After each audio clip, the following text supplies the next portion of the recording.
রাসূল সাল্লাল্লাহু আলাইহি ওয়াসাল্লাম বলছেন যে নিসফ শাবান, অর্ধ শাবানের রাত্রিতে ইয়ানজিলুল্লাহু সুবহানাহু ওয়া তাআলা ইলা সামাই দুনিয়া, নিচের আসমানে নেমে আসেন এবং মানুষকে তিনি ক্ষমা ঘোষণা করেন, ক্ষমা করে দেন। এই হাদিস নিয়ে কেন তাদের এটা শক্ত দলিল? এই হাদিসকে শেখ নাসিরউদ্দিন আলবানী রাহিমাহুল্লাহ হাসান বলেছে, এই হাদিসকে শেখুল ইসলাম ইবনে তাইমিয়া রাহিমাহুল্লাহ হাসান বলেছে, এই হাদিসকে ইমাম ইবনে হিব্বান হাসান বলেছে, এই হাদিসকে ইমাম মুনজিরি হাসান বলেছে। এইরকম তাদের পক্ষে এবং যত হানাফি আলেম আছে যারা শবে বরাত পালন করতে চায় তারা তো বলবেই, আবার আমাদের পক্ষ থেকে শেখ আলবানী এবং ইমাম ইবনে তাইমিয়ার মন্তব্য তারা নকল করে জোরপূর্বক পেশ করতে চায় যে শবে বরাতের অস্তিত্ব হাদিস দ্বারা প্রমাণিত। অতএব এই হাদিসের বিষয়টি আমাকে এবং আপনাকে, যদিও এটা দার্স নয়, জুমার খুতবা, দার্স হলে ডিটেইলস বিস্তারিত আলোচনা করা যেত এই হাদিসের উপর, কিন্তু কিছু সারমর্ম আপনাদের সামনে পেশ করতে চাই যাতে আপনাদের বুঝতে সুবিধা হয় যে কেন আমরা আলবানী রাহিমাহুল্লাহ বলার পরেও, ইবনে তাইমিয়া রাহিমাহুল্লাহ বলার পরেও আমরা মানতে চাই না বা চাচ্ছি না। এর এক নাম্বার কথা হচ্ছে, যারা আমাদের উপর অভিযোগ দেয় সারা দিন যে আমরা নাকি আলবানী রাহিমাহুল্লাহর মুকাল্লিদ, আমরা নাকি ইবনে তাইমিয়ার মুকাল্লিদ, তো আমাদের এই আমলটা তাদের জন্য জবাব যে আমরা পৃথিবীতে কারো তাকলিদ করি না, একমাত্র রাসূল সাল্লাল্লাহু আলাইহি ওয়াসাল্লাম এবং আল্লাহ সুবহানাহু ওয়া তাআলার তাকলিদ করি, তাছাড়া দ্বিতীয় কারো তাকলিদ করি না। তার জ্বলন্ত প্রমাণ এই আমল।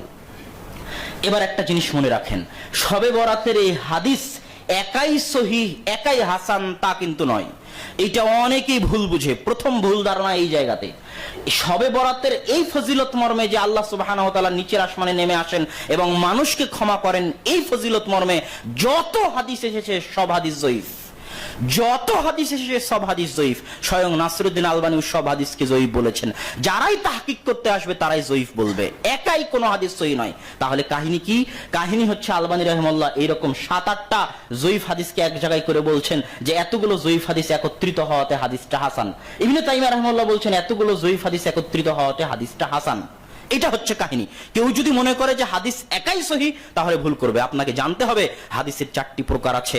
এক, সাহিহ লিজাতিহি, সাহিহ লিগাইরিহি, হাসান লিজাতিহি, হাসান লিগাইরিহি। মনে না থাকলেও একটু বুঝার চেষ্টা করেন। হাদিস সহিহ হওয়ার জন্য 5টি শর্ত।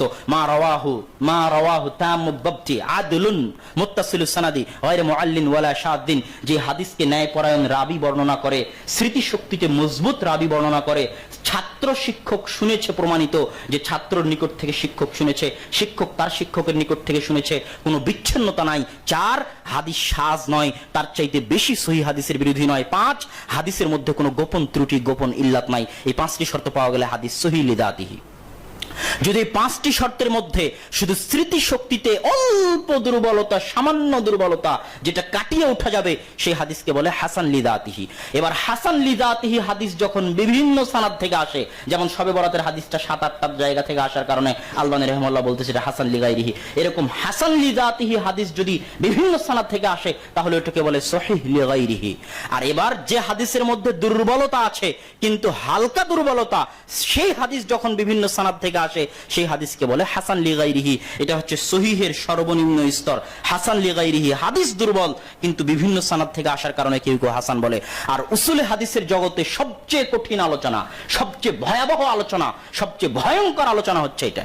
এত সহজ নয় যে আপনি 2-3টে হাদিস জয়ীফ এক জায়গায় করলেন আর বলে দিলেন যে এই হাদিসটা হচ্ছে হাসান লিগাইরিহি। এটা এত সহজ নয়। এই জন্য যত ইখতিলাফ মুহাদ্দিসিনদের মধ্যে তৈরি হয়েছে তার অধিকাংশ ইখতিলাফ এই জায়গায় তৈরি হয়েছে। আপনি মুহাদ্দিসদের অনেক মুনকিরে হাদিস আছে যারা অভিযোগ উত্থাপন করে যে তোমাদের মুহাদ্দিসদের মধ্যে তো হাদিস সহিহ জয়ীফ নিয়ে ইখতিলাফ। আরে এরকম কোন ইখতিলাফ তুমি পাবা না যে এক মুহাদ্দিস একটা হাদিসকে সহিহ বলতেছে আর আরেক মুহাদ্দিস ওই হাদিসকে জাল বলতেছে। এরকম ইখতিলাফ নাই। কথা মনে হয় বুঝাতে পারিনি। ইখতিলাফ কোন জায়গায়? এক মুহাদ্দিস একটা হাদিসকে জয়ীফ বলতেছে আর আরেক মুহাদ্দিস মানতেছে যে ওই হাদিস জয়ীফ, কিন্তু আরো 3-4 সানাদ থেকে আসার কারণে ওই মুহাদ্দিস ওই হাদিসকে হাসান বলতেছে। এই জায়গাতেই হচ্ছে অধিকাংশ ইখতিলাফ। এর বাইরে হাদিসে কোনো ইখতিলাফ নাই। সব জায়গায় অধিকাংশ 90% ক্ষেত্রে মুহাদ্দিসদের সিদ্ধান্ত একমত। তো এখানেও এই হাদিসও ইখতিলাফ হয়ে গেছে। তো আমি আপনাকে আগে যেটা বুঝাতে চাইলাম যে শবে বরাতের হাদিস এককভাবে সহিহ হাসান এরকম নয়, অন্যের সহযোগিতা নিয়ে কেউ কেউ বলেছে। এবার সব হাদিসকে এক জায়গায় করার পরেও যারা এই হাদিসকে জয়ীফ বলেছে তারা কারা? সব হাদিসকে এক জায়গা করার পরও, এতগুলো জয়ীফ হাদিসকে একত্রিত করার পরও এই হাদিসকে জয়ীফ বলেছেন ইবনে তাইমিয়ার ছাত্র ইবনুল কাইয়িম রাহিমাহুল্লাহ। এই হাদিসকে জয়ীফ বলেছেন ইমাম কুরতুবী রাহিমাহুল্লাহ। এই হাদিসকে জয়ীফ বলেছেন ইবনুল আরাবী রাহিমাহুল্লাহ।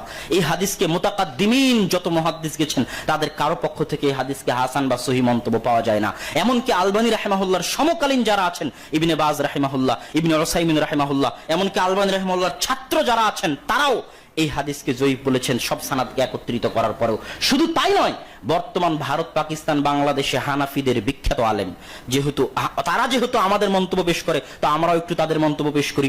হানাফিদের বিখ্যাত আলেম মুফতি তাকি উসমানী পাকিস্তানি, তিনি তার দারসে তিরমিজির 2য় খণ্ডের মধ্যে এই হাদিসের সকল সানাদকে একত্রিত করার পরও শবে বরাতের ফজিলতের এই হাদিসকে জয়ীফ বলেছেন।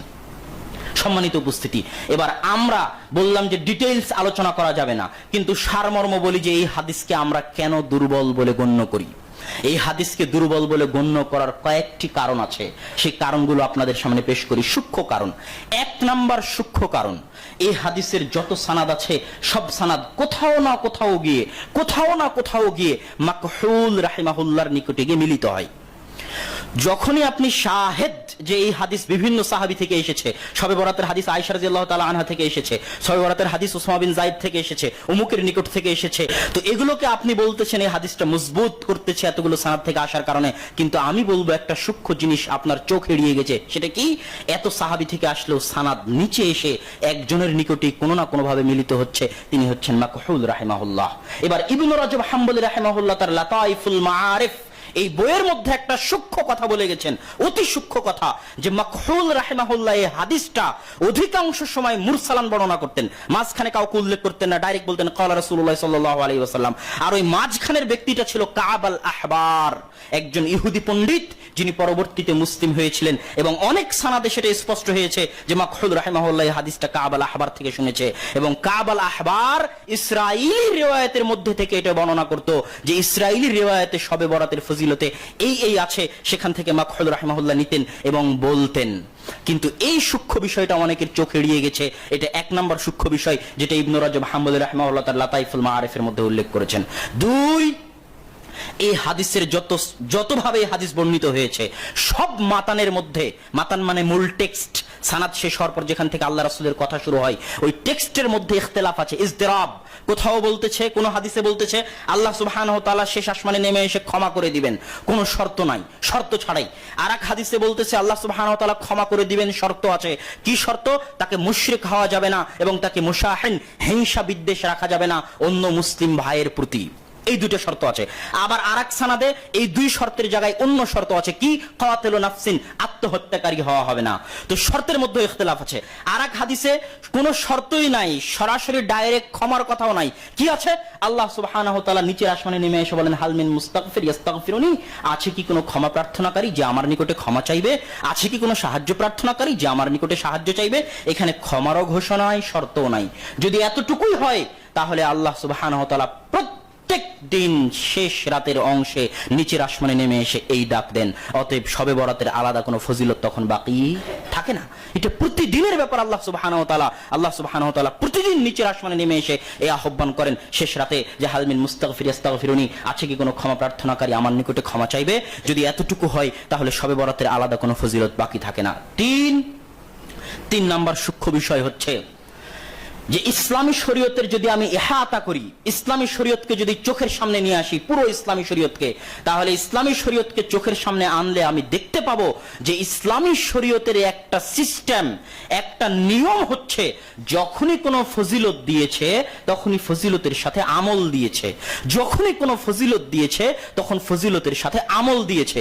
লাইলাতুল কদরের ফজিলত দিয়েছে, ফজিলতের সাথে আমল দিয়েছে যে লাইলাতুল কদরে রাত জেগে সালাত আদায় করতে হবে। যখন যেখানে ফজিলত দিয়েছে, মসজিদে নববীর ফজিলত দিয়েছে, ফজিলতটা কিভাবে পাবো? মসজিদে নববীতে গিয়ে সালাত আদায় করলে ফজিলত পাবো। কাবা ঘরের ফজিলত দিয়েছে, ফজিলত কিভাবে পাবো? সেখানে গিয়ে সালাত আদায় করলে ফজিলত পাবো, তাওয়াফ করলে ফজিলত পাবো। যত আমল আছে, যত আমল, আরাফার দিনে আল্লাহ সুবহানাহু ওয়া তাআলা ফজিলত দিয়েছে, ফজিলতের সাথে আমল দিয়েছে যে সেই দিন আপনাকে কি রাখতে হবে? সিয়াম রাখতে হবে। ইসলামী শরীয়তকে সামনে রাখলে এইরকম পাওয়া যায় না যে শুধু ফজিলত আছে আমল নাই, শুধু ফজিলত আছে আমল নাই, এইরকম উদাহরণ নগণ্য, বিরল পাওয়া যায় না। অতএব ইসলামী শরীয়তকে সামনে রাখলে এটাই হওয়া উচিত ছিল যে যদি শবে বরাতের ফজিলত থাকে তাহলে শবে বরাতের দিন কি দিতে হবে? আমল দিতে হবে। কথা মনে হয় বুঝাতে পারিনি। যদি শবে বরাতের ফজিলত থাকে তাহলে কি থাকতে হবে? আমল থাকতে হবে।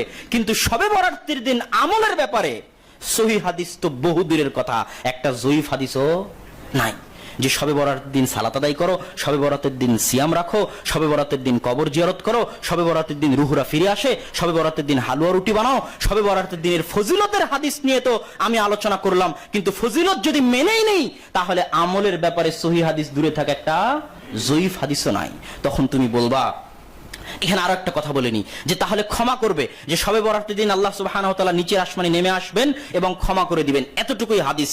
যে হাদিসটা আমরা দাবি করতেছি এখনো যে হাদিস জয়ীফ, এবং আরো বিস্তর ডিটেইলস আলোচনা করলে স্পষ্ট হয়ে যাবে যে আলবানী রাহিমাহুল্লাহ এবং ইবনে তাইমিয়া রাহিমাহুল্লাহর সিদ্ধান্তের মধ্যে ত্রুটি আছে।